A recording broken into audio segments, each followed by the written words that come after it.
pandemic has brought a lot of changes to education.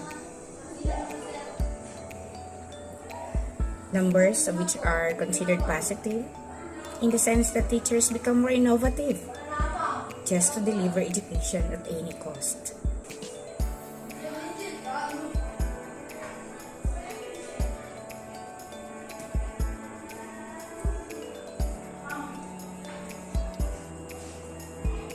Behind all these scenes is the reality that even if education is offered to the learners through the different learning modalities, numbers of struggling readers still existed and even increased. As answer to the regional office call on Bawat Bata Bumasa in its zeal for progress in reading, and DepEd's program to establish Brigada Pagbasa as an offshoot of Brigada Eskwela through its external partnership service, our institution, headed by the principal, I as the reading coordinator, the teachers, and some volunteers conducted the reading diagnostic test to all our grade 7 entrants. To equip all teachers with the process of the giving of diagnostic reading test, the reading coordinator conducted an orientation. I gave that online on the first night of August for those who were available, and face-to-face on the third day of the same month. The activity then started on the first day of the scheduled nationwide Brigada Eskwela. With that, all grade 7 readers were identified, and those struggling were assigned in one section to be ready for the school's reading program. The reading diagnostic test wasn't only given to grade 7 but to all students as well. All advisors from grades 8 to 12 were instructed to administer the reading diagnostic test using any reading selection of the subject they are respectively teaching in their advisory classes. To properly monitor its learning reading comprehension skill, Miscues, reading speed, and the comprehension level were recorded. The record will then serve as guide as to what the learner needs to be helped.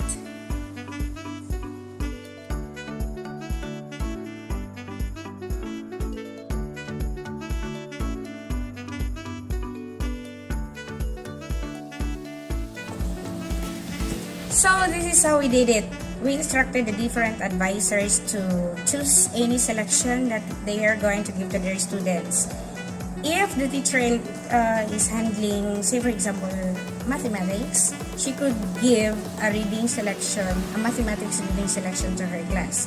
And for us, in our case, since I was the one conducting the reading diagnostic test to grade 7 entrance, we just used one common reading material, an English one, an English reading material. And during our reading, during the students' reading, we had an individual record of them. So in each sheet, we recorded and how many seconds were they able to use while reading the whole selection, the 92 words reading selection.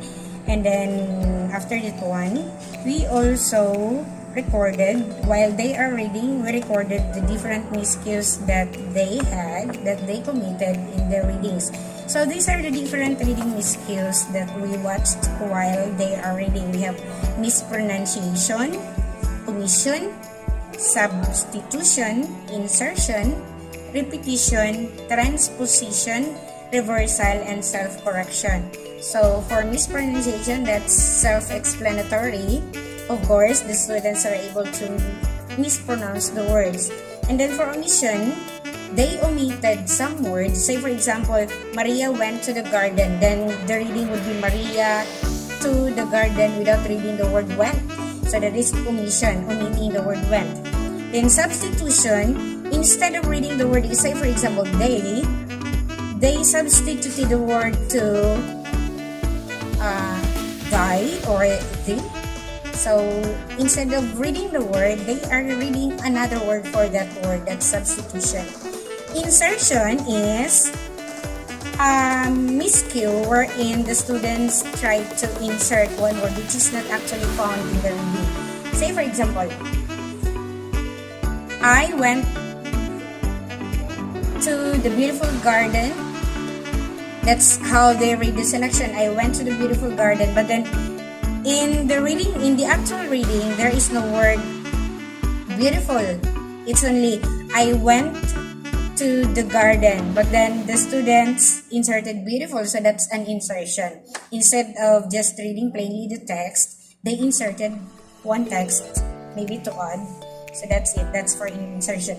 Repetition is just plainly repeating the words. So we also recorded a tally, of course. And transposition is transferring one word to the other one. They transferred it. Say for example, went to the farm. Instead of went to the farm, went the farm to. They transfer one word to another. They're just making a transposition. Reversal is reading, say for example, bad into dab.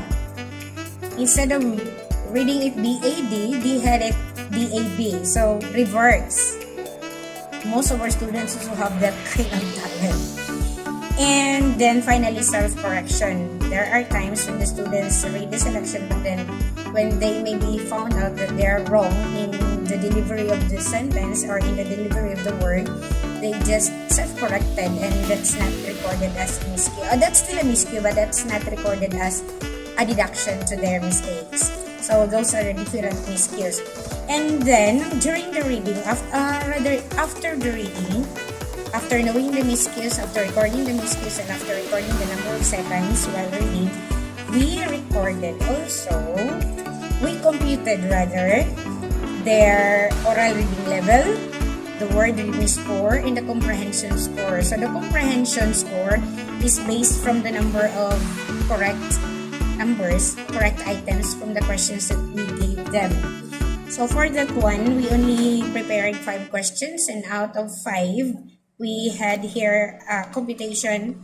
We have a table here. So if they will get 5 items correctly, that would be 100 points. Then for 4, that would be 80. 3 is 60, 2 is 40, and 1 is 20.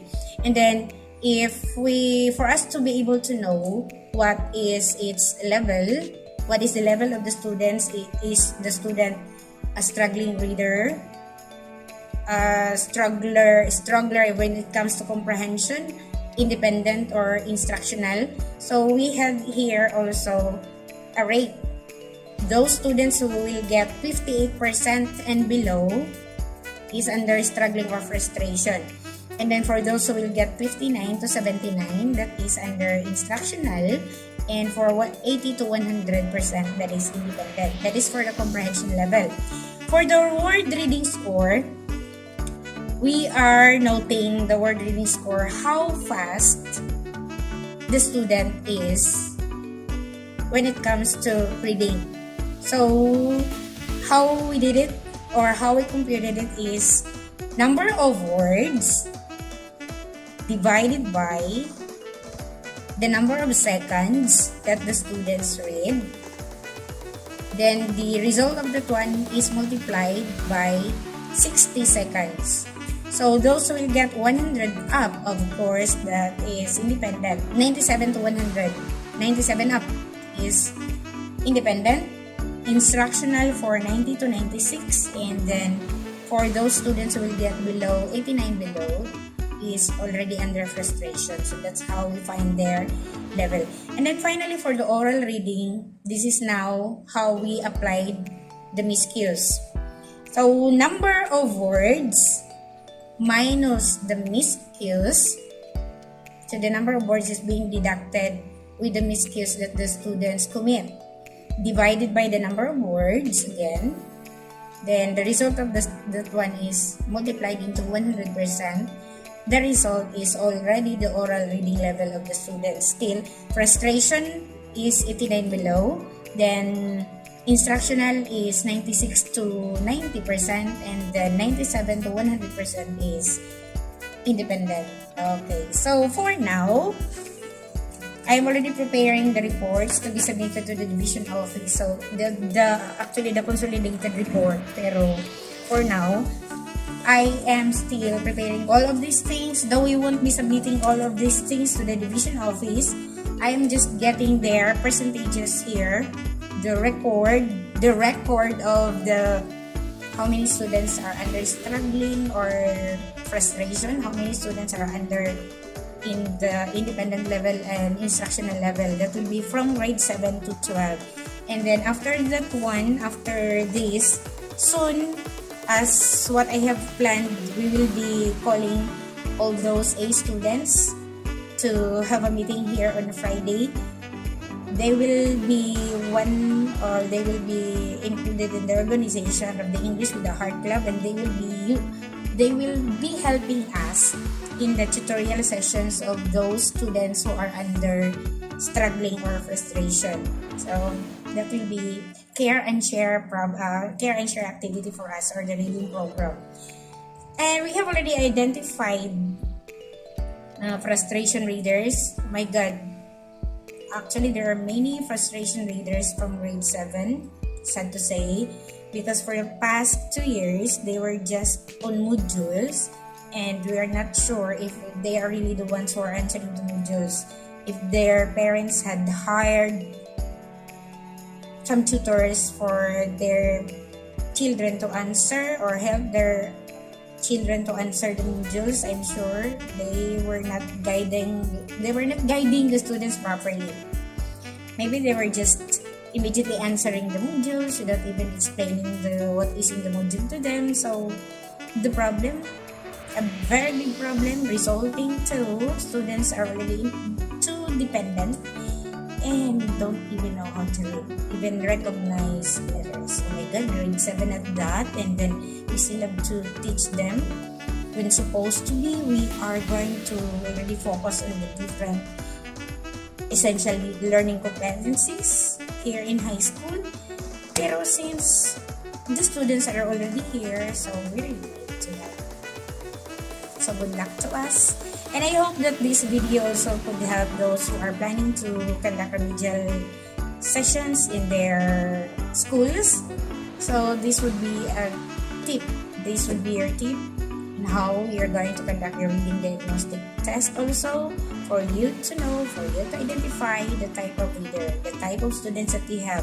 May that reader be a frustration reader, an independent reader, or an instructional reader. So see you again next time for my next vlog. Bye for now. I still have to eat my lunch because later I have to have my first period class. Bye!